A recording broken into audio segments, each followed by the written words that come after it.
উঠে দাঁড়ায়। হালেলুয়া। আজকে ঈশ্বরের বাক্য বললো, যারা তোমার বিপক্ষে চলবে তার বিপক্ষে কে দাঁড়াবে? ঈশ্বর। Praise the Lord। আমরা কিন্তু আমাদের পিছনে কে কথা বলছে সেই বিষয়ে চিন্তা করে রাতে ঘুম হয় না, কে কি কথা বলছে সেই জন্য চাচ্ছে আসে না। আপনি ঈশ্বরের সন্তান হওয়ার যোগ্য নয়।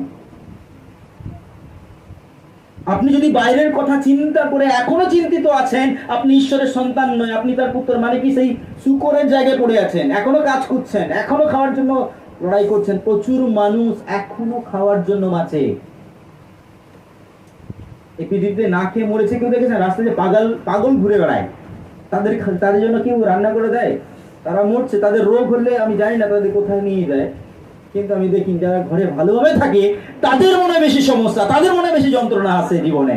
কিন্তু আমরা দেখেছি যার কেউ নেই, তার যে পিতা, সকলের পিতা, সে আমাদের জন্য ঘর বানিয়ে রেখেছে।